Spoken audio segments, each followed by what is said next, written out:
It's still the morning show here on Arise News.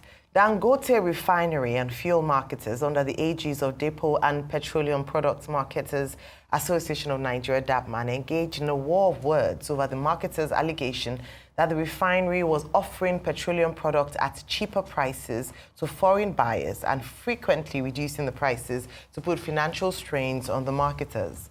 However, the Dangote Group has denied a claim by the DAPPMAN and Petroleum Product Marketers Association of Nigeria that the refinery sells petrol to international traders at a price of 65 naira, which is cheaper than the cost in Nigeria. Speaking on the working relationship between DAPPMAN and Dangote, Ikem Ohia, spokesman of DAPPMAN, who was on the morning show yesterday, said that DAPPMAN is not getting the best value from dealings with Dangote Refinery. Joining us on the show for a right of reply to DAPPMAN's position on Dangote's operation is Dan Kunle, an energy expert. Good morning, Mr. Kunle. Good to have you on the morning show today. Good morning, madam. Good morning, Rufai on fire.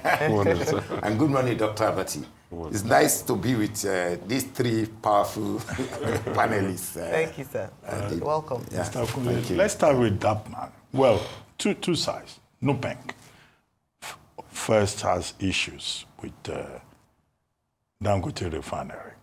On the issue of unionism and all that, there was a press conference yesterday where Dangote Refinery, specifically the chairman, the president, as he's called, Alhaji Aliko Dangote, says unionism is voluntary and that, Dangote Refinery is not against competition. But DAPPMAN, in his own case, says this idea of free delivery is a scam. And even the reduction of fuel prices in the southwest, to 41 naira per liter, and in Abuja and other parts of the north, and Edo and Kwara, is also a scam because of the timing, because of the impact that internationally Dangote sells at a cheaper rate. Locally, it sells at a higher rate. So, DAPPMAN is saying this is a sheer deception. They're also saying that this is an attempt by the Dangote Refinery to undercut other players in the market who have, fuel cargo on the sea, who have fuel in the tank farms, and then Dangote cuts the prices to push them out of the market. So they're talking about unfair competition. These are the allegations on the table. And then the federal government has tried to intervene because they see it as a national security matter. Now, who is right? Who is wrong in this matter? And where does all of this, leave us, the people of Nigeria? Because when elephants fight, as they say, it's the grass that will suffer. Thank you very much, Dr. Abati. Thank you very much for having me here. I'm happy by coincidence I was in Lagos because yesterday was the anniversary of 1 year of PMS production from Dangote Refinery. And it was a great day. We had a good time in the factory yesterday. Also, it coincided with the first day that those CNG power trucks were going to be rolling out to deliver petrol to certain zones of the country. The issue of NUPENG, I don't want to dwell much on it here because we have attended in the last 10 days 3 meetings in Abuja with the highest authority in this country. So, and we are still talking with them. Unionization is voluntary. That one we shall handle it. On the issue of DAPPMAN, the gentleman who came here yesterday, yes, I don't blame them. I have told you that this conversation is going to continue like this. Since the pronouncement of President Bola Tinubu abolishing the subsidy regime and deregulating the entire midstream, downstream framework, we have expected DAPPMAN and all its members. 2 years now we have been talking. We have expected them to have mobilized immediately they saw this coming, to either raise new capital and invest along with Dangote or invest on their own. In the last 2 years, we have been talking. That is the problem of Nigeria. Talk, no action. They will have mobilized capital and negotiate with federal government to sell the existing government-owned refineries to them and they use their money to rehabilitate it and compete with Dangote. They didn't do that. They now see clearly that the day has broken from darkness. So 12 hours darkness is over. Light has come. And the light in this case is Dangote Refinery. He has brought light from the heavens to shed it to the earth. Let there be light, and there was light. The light has come now. So there is nowhere to hide anymore.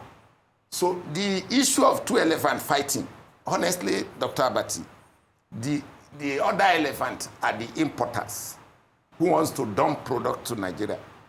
The elephant Nigeria is having today is Dangote. Dangote is offering carrots to the people of Nigeria. And DAPPMAN want to offer scorpion to Nigeria. Scorpion or snake, whatever, venom you call it. So I don't see why the Nigerian people will not be on the side of Dangote in this game. Because this is, let me clarify one thing very well for you. The capacity of Dangote Refinery, he can afford to be exporting all the products in that place because they are the highest grade in the world. Even if he reduce price just to compete internationally, he can win. I'm telling you. So the game is just over for the local importers. Because if he export everything out and they are importing, it means they are importing inflation to the country. While Aliko is exporting competitiveness outside the country. So if all this noise will continue to distract Dangote Refinery and distract new potential investors like Bua, who will now become very afraid of going to the sector, it means they will now even reinforce the status of Dangote to be the single player because they have scared away all other investors while they themselves are not investing.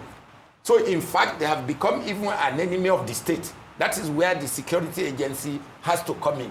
The DAPPMAN and NUPENG, okay, because NUPENG we are negotiating with them. So DAPPMAN have congregated themselves to become enemy of the state in this case. That is just the scenario that is playing out if you intellectualize it. Because they are scaring away investors. They are not investing. And they are saying, oh, the man who has invested is a monopolist. So let us get one thing clear, right, Dr. Abati. The price that DAPPMAN want to protect is against the citizens of Nigeria. If you take gantry price from Dangote Refinery today and deliver it across the country, you will be saving 75 naira by not taking the product from the SPM. Because the SPM will cost 75 naira per liter if you go via SBM. That is coastal vessels to Apapa, to Warri, to Porako, to Calabar. It means that 75 naira, you and me will pay it. Mm-hmm. Then the demurrage for importing is about $10 billion, $1 billion per year. Right. It means you and me will pay it. But in this case, Dangote has come to end it. As I've just said, let there be light, and light has come. Dangote is the light has come. Since 1914. Okay. All right, light has come. I mean, that's in your estimation. But for DAPPMAN, what they're saying is that Dangote Refinery is a business, first of all, and it was created. And I'd like you to just respond to some of these things. This is what Mr. Ohia said yesterday. That as a business, their main focus is export, first of all, not the Nigerian market. And this is contrary to what Dangote Refinery has consistently maintained since the opening, saying that they are here for the Nigerian people, so that they are not interested in Nigerian people. They are more interested in their business, doing well, and of course that means it pays them better to export. I'd like you to speak to that. Yes, Thank you. Then they also say that, I mean, from what we hear from DAPPMAN, what they are saying or not saying is, you have come to disrupt the market, to crowd them out, and this is unfair. And they are willing to work, cooperatively with Dangote Refinery, but Dangote is not willing. Dangote is not being a team player. Thank you, madam. The structure of this industry, madam, we inherited it from the British, Shell, British Petroleum. It was a trading outpost. I've been saying it. Nigeria was a trading outpost. We were not manufacturing. We were not producing to feed ourselves and to clothe ourselves and to house ourselves. We were importing everything. All the basic needs of humanity, we were dependent on the developed world. So DAPPMAN is a byproduct of that era, that old order. So for DAPPMAN to be laying allegation on the doorstep of Dangote now still shows how mentally lazy and unconsciousness on their part. They think the game will remain as it has always been. And I will break it down, except that we have problem of time. Now, let us take it like this. Dangote Refinery is located in a free trade zone. Free trade zone gives him the opportunity to export and to also import into Nigeria or export into Nigeria. Nigeria is a market he will export into because he's located figuratively outside Nigeria. So luckily for him, it's not inland bond. It's not inland bond. It's by the Atlantic Ocean. And the Atlantic Ocean gives him an advantage. The vessels are flexible, not pipe. You just come, you load, you go to anywhere in the world. He can as well also, from that bond he's sitting on, he can export into Nigeria. Custom desk, everybody they are there. So you pay excise duty or custom duty. Even to take out an equipment in that place into the Nigerian territory, you will pay. You pay duty, the appropriate duty, except you get waiver from Ministry of Finance. Now, for DAPPMAN to wake up and say, oh, the refinery is not set up for the Nigerian people. So they, DAPPMAN, want to continue to import. So why didn't they invest in all these years to own a refinery? What is wrong with them? So all the money they have invested in tank farms all over the place that they were using to collect PIF, pro forma invoice from NNPC, which was heavily corrupted. Heavily corrupted. And we were paying for that corruption in this country. So we are out to end this bad behavior over the years. So there is no amount of allegation DAPPMAN can allege now that they can win. They cannot win this war. But they say they want to negotiate with Dangote. Let them come. They have been coming and going. See, the money those groups have made in this country, it is time we shed light on it. They've made money and turned the remaining of us to look like fools. I've been in this sector. Look, I've been an intellectual member of this sector. I refuse to be a trader. I don't have money to invest. I don't have money to risk into the sector. This midstream, downstream has been a fraud since 1975 to date. And those of us that are intellectually minded, we can dig out everything, even the union.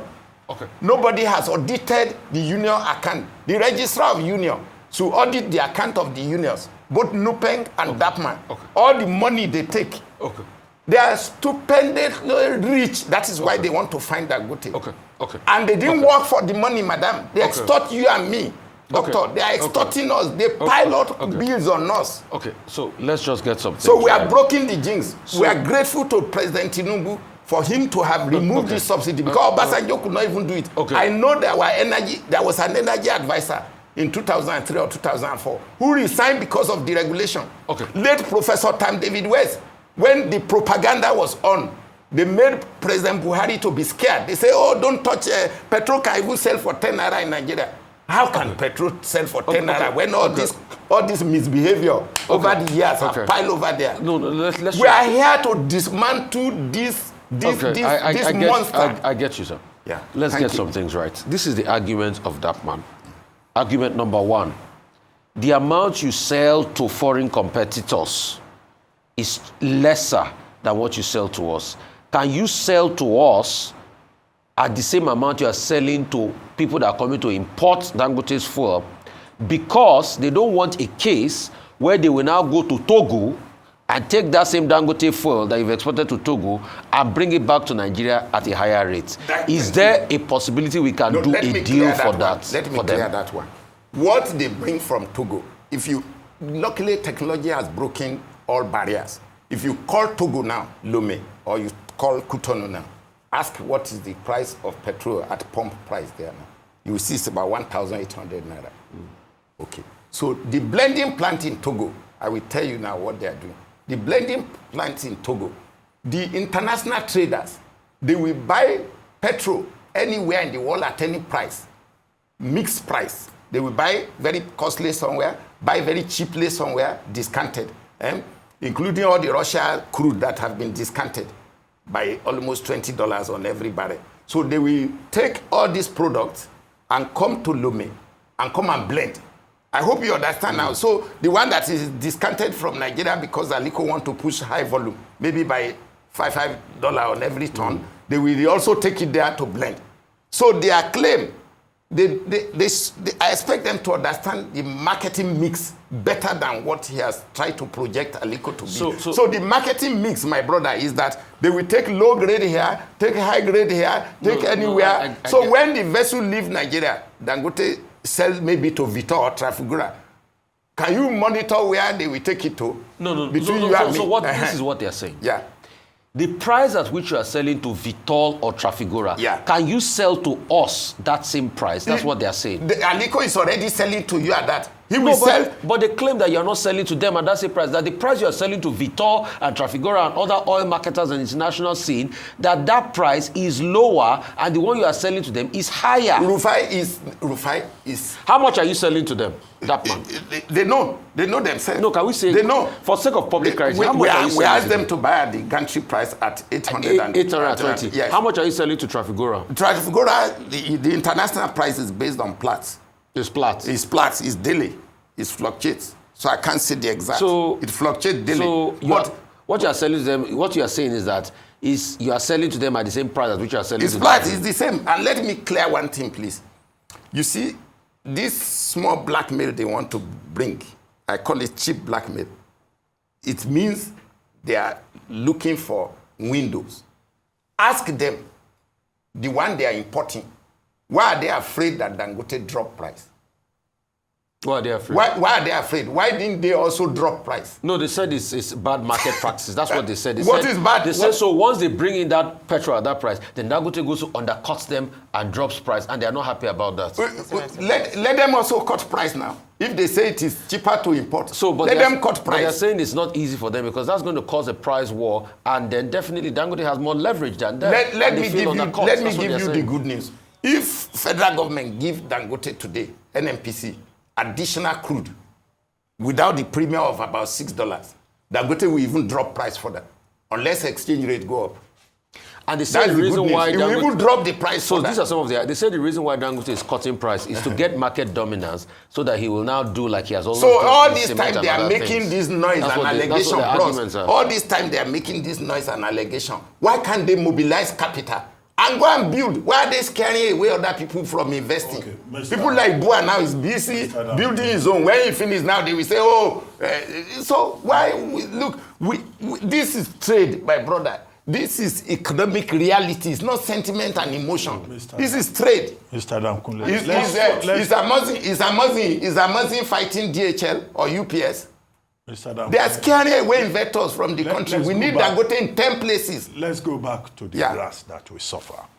Dangote Refinery has consistently said whatever the company does is in the interest of the end user, of the consumer, and that the company is committed to efficiency and service delivery and all of that. Okay, but some Nigerians have expressed the concern that rolling out 10,000 CNG powered trucks onto Nigerian routes, how is that going to help in the long run the ordinary Nigerian? Because we'll gain in one regard, but in another regard, heavy trucks on the road we further compound the transportation problem and the already poor condition of the roads. Is there any long-term plan for that? Yes, to address that? Maybe those trucks should travel at certain hours of the day, maybe whatever. Dr. Abati, Madam and Rufai, the evolution of a nation, a developing nation like this, Dr. Abati, cannot be static. It's evolutionary. So how, if when we were 65 million, the roads that Awolowo built in Southwest, can we today, that we are 200 million, still depend only on those roads? So we are organic now. Dangote is building roads. He's building roads more than anybody in this country, except federal government. And he's building solid roads, concrete roads. So if you roll out 10,000, that 10,000 will challenge us to build more roads. So it's not a static this thing. If you roll out 20,000, it will challenge us to build more roads. On Nigerian roads. Yes, it will challenge us to build more roads. You can't say, oh, because there will be no road. Dr. Abati, 25 years ago, go and Google it. Brazil was having 65 kilometers. In the economics magazine, I read it.